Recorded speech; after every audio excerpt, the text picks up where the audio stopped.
राहुल गांधीनं पुन्हा आपला मूर्खपणा जो आहे तो सिद्ध केलाय. आता आपण कुठल्या पार्टीला साजेल असं वक्तव्य करत नाही किंवा काय नाही. जे फॅक्ट आहे आणि ज्या गोष्टी समोर दिसतात आपण त्या गोष्टी व्हिडिओच्या माध्यमातून मांडायचा प्रयत्न करतो.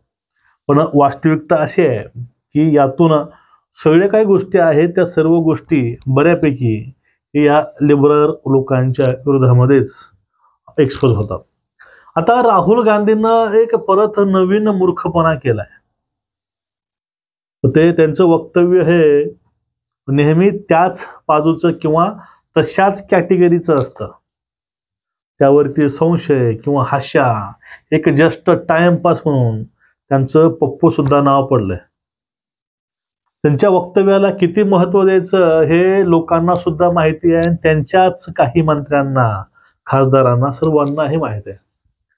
आता राहुल गांधींना पुन्हा देवेंद्र फडणवीसांना घेरलं किंवा राहुल गांधींना मोदींना घेरलं तर असे एक बातम्याची हेडलाईन लावून लिबरल पत्रकार, लिबरल विश्लेषक हे जनतेच्या माथी ह्या गोष्टी हे व्हिडिओ थोपतात आणि ते व्हिडिओ 2 ते 3 लाखापर्यंत लोक बघतात. म्हणजे ज्या गोष्टीचा प्रचार व्हायला नको आहे याचा प्रचार असे टायटल लावून होतात. पण जे काही राष्ट्रवादी लोक आहेत म्हणजे जे राष्ट्रप्रेमी लोक आहेत यांच्यापर्यंत खरी माहिती ही पोहोचत नाही. त्यामुळं सर्वांना कळकळीची विनंती आहे, ह्या चॅनलला सबस्क्राईब करून ठेवा, बेल आयकॉन दाबून ठेवा आणि जास्तीत जास्त व्हिडिओ शेअर करत चला.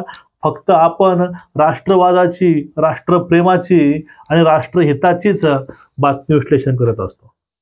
बघा, ऑपरेशन सिंदूर जे काही ऑपरेशन सिंदूर घडवलं होतं मोदींनी, हे ऑपरेशन सिंदूरच्या माध्यमातून जगानं भारताची पॉवर बघितलेली आहे. आणि जे काय भारतीय डेलिगेशन्स सर्व पार्टीचे जगामध्ये जाऊन आपली त्यांनी बाजूही समजावून सांगितले. त्यांनी सांगितलं की आमचा देश हा गौतम बुद्धाचा आहे, महात्मा गांधींचा आहे. म्हणजे अहिंसा, शांतीचे आम्ही उपासक आहोतच, पण तुम्ही ही गोष्ट पण विसरून चालणार नाही की आमच्याकडं श्रीकृष्णही होऊन गेले, रामही होऊन गेले. आणि धर्म वाचवण्यासाठी, देश वाचवण्यासाठी आम्हाला युद्ध तरी करावं लागलं तर आम्ही ते युद्ध करू शकतो. हे आमचा इतिहास आहे आणि आमच्या भूमीतले श्रीकृष्ण हे आहेत हे लोकांना दाखवून दिले. आणि त्यांनी जगाला एक संदेश दिलाय की याच्या माध्यमातून भारत कधीही आतंकवाद सहन करणार नाही. जर आतंकवाद असा होत असेल त्याला हे भारत हे प्रत्युत्तर देईलच, ते पण 10 पट 15 पट प्रतिन देईल. आणि पहलगाम नंतर 26 ते 28 लोकांच्या हत्येनंतर जे काही भारतानं तांडव केला ऑपरेशन सिंदूरच्या माध्यमातून ते जगानंही ह्याची डोळा ह्याची देही बघितलंय. आणि त्यावेळेस जग सुद्धा भारताकडे थरथरत होतं, हे कुणीही गोष्टी नाकारू शकत नाही. पण याविषयी, या ऑपरेशन विषयी, सगळ्या विषयी लोकांमध्ये फेक नेरेटिव्ह राहुल गांधी आणि त्यांच्या तशाच काही लोकांनी हे लोकांपुढे हे मांडायचा प्रयत्न केला. आणि कसं आपलं शासन चुकीचं आहे, कसं सरकार चुकीचं आहे, कसं हे ऑपरेशन सिंदूर देखावा होता हे दाखवायचा प्रयत्न केला.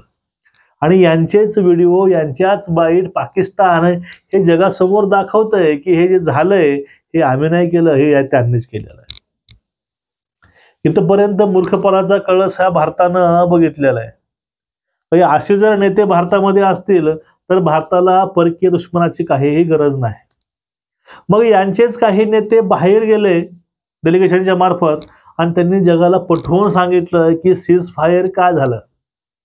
आणि त्यात महत्वाची गोष्ट होती ते म्हणजे जे काही ओबीसी आहेत त्यांनी काल परवा दिवशी त्यांनी सांगितलं बाईटमध्ये स्पष्टपणे. त्यांना प्रश्न विचारला की काँग्रेस म्हणतंय की सीज फायर हे ट्रम्पने घडवून आणलं, त्यावरती वसुद्दीन ओवैसी म्हणतात की माझं नशीब मी काँग्रेसचा प्रवक्ता नाही. यातून काय काँग्रेसचा दोगलेपणा, काँग्रेसचं जे काही जे एक माइंडसेट आहे तो ओवैसी सुद्धा माहिती आहे.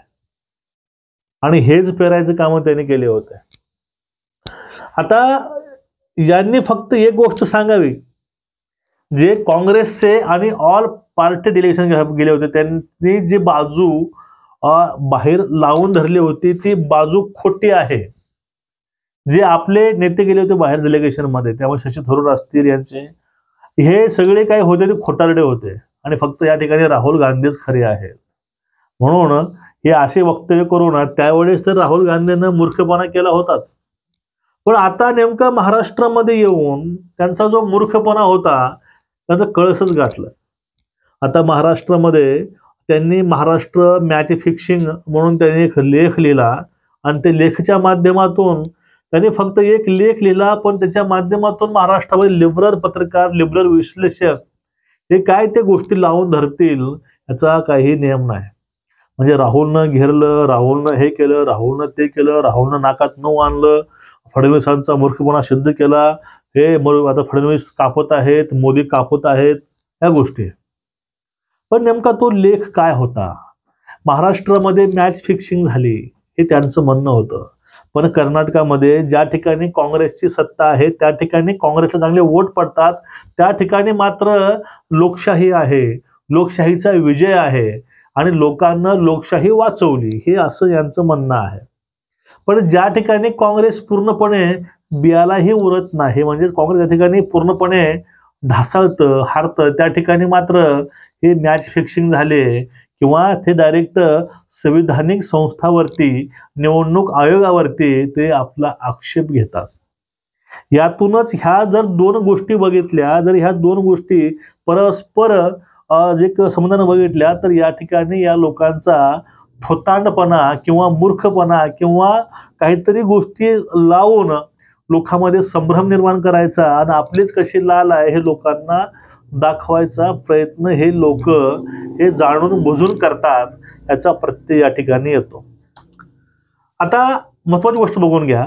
ती गोष्ट अशी मित्रांनो, आता महाराष्ट्रामध्ये ज्याप्रमाणे यांनी मॅच फिक्सिंग हे नाव दिलं, पण यांचं कर्तृत्व महाराष्ट्रातील जे काही नेते आहे, काँग्रेसची फळी आहे, यांचं कर्तृत्व काय आहे, त्यांचे प्रचार, त्यांच्या योजना, म्हणजे हे लोक कुठं कमी पडले ती ह्या गोष्टी बघत नाहीत. ते डायरेक्टली आम्ही निवडून नाही आलो याचा अर्थ महाराष्ट्रामध्ये लोकशाही नाही, लोकशाही मरण पावली आहे आणि या ठिकाणी मॅच फिक्सिंग करून या ठिकाणी हे सगळे काय झालेलं आहे. जर मॅच फिक्सिंग असली असती तर भाजपला शिंदेसोबत राष्ट्रवादी संघ युती करायची काही गरज असली असती का? हा एक सिंपल प्रश्न आहे. आणि जर मॅच फिक्सिंग असली असती, केंद्रामध्ये भाजपच आहे, प्रत्येक राज्यामध्ये भाजप असले असते आणि स्वतः खुद्द केंद्र सरकार दोन दोन पक्षाची साथ घेऊन सत्तेमध्ये आहे, मग त्यांना कोणाची साथ घ्यायला गरज असली असती का? स्वतः असते का ते वनतर्फी, म्हणजे वन वे ते आज PM असले असते, सरकार असलं असतं. म्हणजे हे लोकांमध्ये संभ्रम निर्माण करणं. आणि जो हा लेख आहे, हा लेख तर ते लिहिणं शक्यच नाही, पण ते त्याच्या पाठीमागून रायटिंग कोणी करून त्यावरती राहुल गांधीचं नाव चिपकावलं हे काय माहिती नाही, पण हे काहीतरी प्रकार असाच आहे.